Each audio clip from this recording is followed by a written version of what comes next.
going through my favorite book of the Bible, First Peter. Peter's a crazy dude, but he's a crazy dude because God made him a crazy dude. And this is crazy good, what we're going to be talking about today.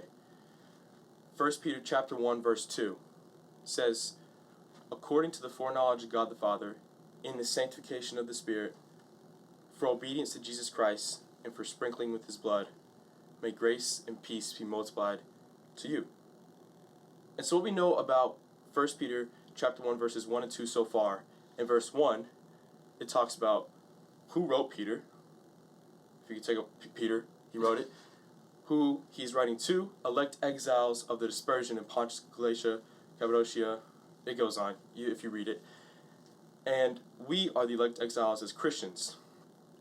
And what verse 2 does is explains verse 1, and it talks about the whole Trinity in one verse. Kind of crazy, without using the word Trinity. And so what the verse 2 is explaining is two words in verse 1. This is going to be confusing, but you really just have to pay attention. It's going to be explaining two words, elect exiles, and that is what we are as Christians. So I'm going to divide verse 2 into three sections, a lot of numbers. But the first section is according to the foreknowledge of God the Father. And so let's go to the first word in that verse 1. Elect, of elect exiles. When you think about that, what do you think elect means? If we're speaking in biblical terms, we can go to predestination, and that relates to the word foreknown. Later in 1 Peter, Peter says, he was foreknown before the foundation of the world, but was made manifest to you in the last times. And then it goes on to complete the verse. But when he's saying about foreknown, is that we were predestined as Christians before the foundation of the world. So was Jesus to be sent to heaven, or to earth to die for our sins.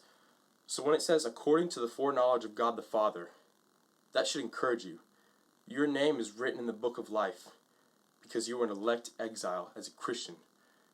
And so that describes the first part of elect exiles. That tells us that we are predestined, and this is by the Father's work.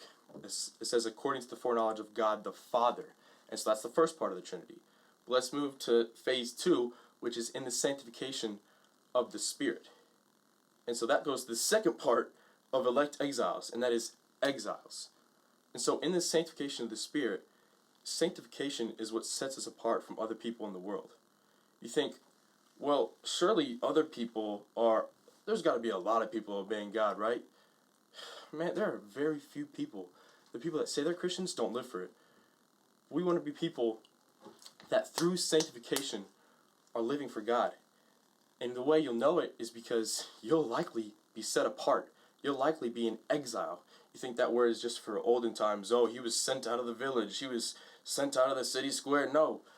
Every single day when someone makes fun of you or something like that, that is showing how you're in exile. Because you're set apart, because you're being sanctified slowly but surely every single day as you live more for God and be shaped by Him.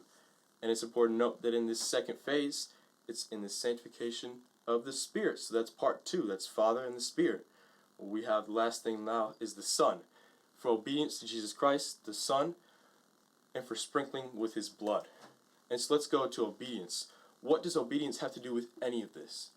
Because we were predestined, and because we're being sanctified, what does this mean? What does this lead us to do? If you're obeying God, if you are elect, if you are predestined, if you are sanctified, this should lead you to obedience. God calls us to obedience, and then He gives us everything we need to obey Him.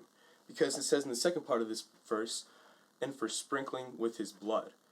And this is a very hard part of the verse to understand. But you got to think about it. What for sprinkling with? What are you talking about, Peter? And this is saying, because Jesus died and bought our obedience with His precious blood, like that of a lamb without blemish or spot, because He died, that blood paid the price for our sins, and thus gave us the ability to obey Him with a perfect one-on-one relationship with God. It gave us access through the Spirit to God. And so because of Jesus' blood, we have everything we need to obey Him. Everything. We are predestined, first part of the verse, according to the foreknowledge. Second part of the verse, we are sanctified, set apart. That has to do with elect exiles. And because of all this, we are meant to obey God. a lot going on, but this is all an introduction. This is 2 verses, and this is talking about what we are to do as elect exiles, why we were put on this earth, and what God calls us to do now that we're on this earth. And he calls us to straight up obey him. If you hear me ending a lot of these videos with, I encourage you to obey him, that's just the straight up truth. God says it again and again. He calls us for obedience. And so I encourage you, obey him today. It says it in 1 Peter chapter 1, verse 2. Obey him because you're predestined and because you're being sanctified. Obey him.